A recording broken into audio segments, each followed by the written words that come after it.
Honorables députés et chers collègues, au moment où l'honneur m'échoit d'assurer la direction de l'Assemblée nationale, permettez-moi, en dépit de l'émotion ressentie, habituellement en pareille circonstance, car il arrive des moments dans la vie où vous sentez que la parole est insuffisante pour traduire le sentiment qui vous anime, car traversé par des émotions parfois contradictoires. En prenant la parole devant vous aujourd'hui, je ne peux m'empêcher d'évoquer la main de l'Éternel qui, se plaçant au-dessus de nos insuffisances, a permis que ce jour arrive pour qu'ensemble nous soyons mobilisés afin de servir notre nation, pour que nous soyons présents pour affronter les défis auxquels elle fait face actuellement. Mes remerciements s'adressent à Dieu, notre Seigneur et notre Créateur, au président de la République, chef de l'État, commandant suprême des forces armées de la République démocratique du Congo, à qui notre peuple a renouvelé sa confiance et à qui encore je rends mes hommages les plus déférents. Je vous demande d'applaudir et le tout-puissant Dieu créateur et son serviteur Félix Antoine Tshisekedi Tshilombo de façon frénétique. Je voudrais aussi remercier le peuple congolais et vous, mes chers collègues députés, qui viennent de me charger de conduire notre destinée parlementaire à bon port. Cet événement intervient au moment où les ennemis de la démocratie ont agi de manière criminelle contre notre État, semant à l'Est et maintenant à l'Ouest un fleuve de sang dans une aventure de prédation qui n'a que trop duré et à laquelle nous sommes déterminés de mettre fin. Dernièrement encore, nous déplorons l'incursion d'un commando non autrement identifié lourdement armé qui a tenté en vain de déstabiliser les institutions de la République et dont ma famille et moi-même avons été victimes, et nous avons eu la vie sauve grâce à la miséricorde divine.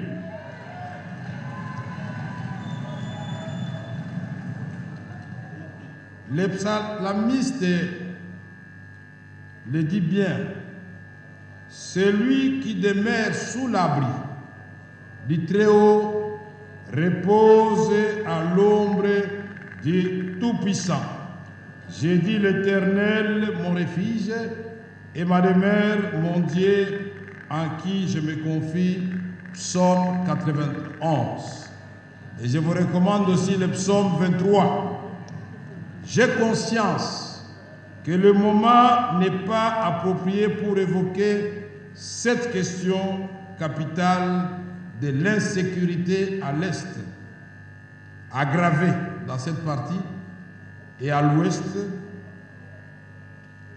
qui sera au cœur de nos préoccupations quotidiennes pendant cette législature qui commence sous le signe d'une grande espérance. Comment ne pas saluer l'exercice démocratique minutieusement mené par le bureau provisoire et spécialement le savoir-faire du président Mbosso Christophe, grâce à ces jeux démocratiques, nous avons aujourd'hui un bureau définitif équilibré où les critères de la géopolitique et de la représentation suffisante de la femme, comme l'a souhaité le président de la République, ont été respectés.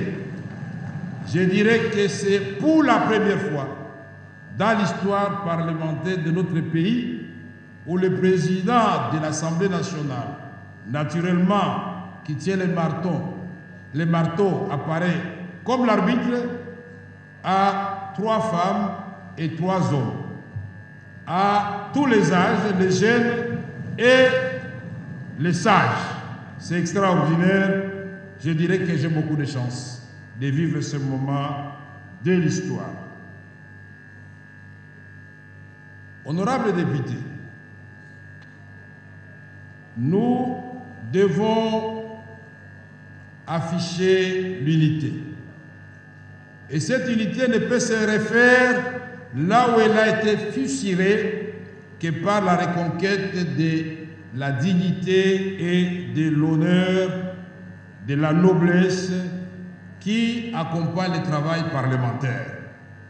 C'est pourquoi je nous invite à plus d'abnégation et de sacrifice, car être parlementaire, c'est doit d'être vécu comme un devoir sacré et non un statut de privilège. Nous devons demeurer aux côtés de nos électeurs, j'allais dire aux côtés du peuple congolais. Nous irons ensemble devant ce même peuple pour lui présenter les résultats de notre travail et il devrait ainsi nous recevoir avec allégresse à condition que nous ayons travaillé profondément à l'amélioration de ces conditions de vie. Honorables députés et chers collègues, pour mieux accomplir cette mission constitutionnelle, il nous faut la réhabilitation du député national dans son honneur et dans sa dignité.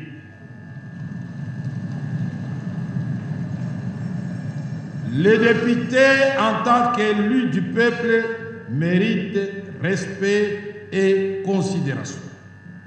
Pour cela, chers collègues, vous pouvez compter sur moi, collectivement, mais aussi individuellement, pour qu'ensemble nous rendions à l'Assemblée nationale ces lettres de noblesse et faisons d'elle un véritable temple d'expression démocratique où le débat démocratique aura bel et bien lieu, majorité très significative et l'opposition, malgré sa dimension, que de ces débats, de cette dialectique, puisse jaillir la lumière qui va baliser le chemin de la réalisation du rêve de son Excellence, Monsieur le Président de la République, Félix-Antoine Tshisekedi Tshilombo, de restaurer à notre pays son rôle du moteur du décollage de l'Afrique subsaharienne.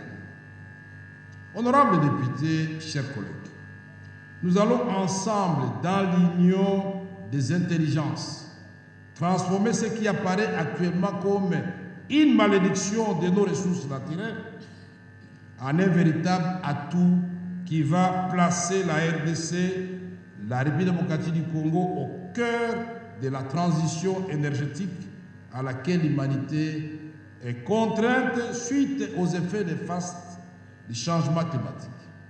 Et dans cette vision, la RDC sera non seulement pourvoir de la paix et du développement pour ses voisins, mais pour l'ensemble de l'Afrique subsaharienne. C'est ce Congo-là, rêve de Kimbangu et de Lumumba, que le président Félix-Antoine Tshisekedi Tshilombo veut concrétiser sous forme d'héritage aux générations futures. Honorables députés, que cette législature soit celle de stabilité institutionnelle, qu'elle soit celle des réformes pertinentes et courageuses, qu'elle soit celle de la compétence dans le contrôle parlementaire, mais aussi celle de l'équité et de la justice. Nous ne pouvons y parvenir qu'en travaillant en équipe et dans la discipline, en respectant l'heure de travail, en ayant une régularité dans le contrôle parlementaire et dans la production législative. C'est au prix de cette discipline qui n'aliénera ni votre liberté, ni votre esprit d'initiative que nous serons en mesure d'assurer la cohérence du travail parlementaire et d'aborder sereinement les défis de cette législature.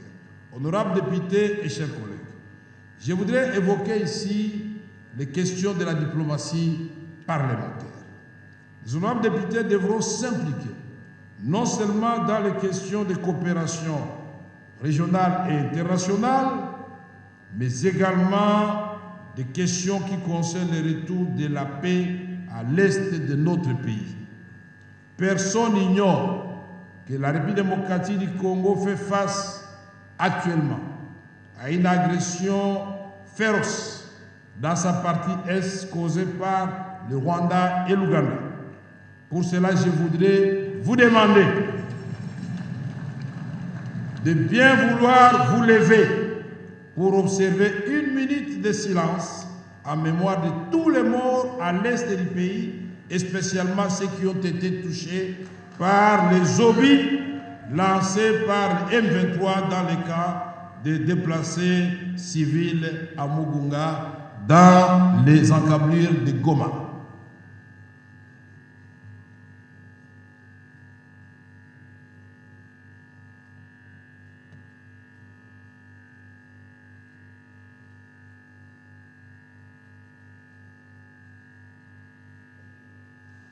Je vous remercie. Honorables députés et chers collègues, la paix est possible. Pour le gouvernement congolais, la recherche de la paix ne souffre d'aucun doute. La guerre nous est imposée. L'urgence de restaurer la paix et la sécurité et de stopper définitivement cette guerre injuste que nous subissons, ainsi que toutes les atrocités qui s'ensuivent, s'impose. Plus elle dure, plus elle cause des dégâts humains et matériels chez nous. N'oublions pas que la guerre se déroule sur le territoire congolais. Honorables députés et chers collègues, les points inscrits à l'ordre du jour aujourd'hui étant épuisés, comme l'a si bien dit le président du bureau provisoire, l'honorable Mbosso, les matières ayant été bien fixées dans la Constitution, et aujourd'hui, le point de chute, c'était l'installation. La séance est donc levée tout en vous souhaitant bonne fête pour ceux qui vont fêter, mais moi je voudrais vous souhaiter une bonne méditation, car la responsabilité qui est la nôtre est énorme. La séance est levée.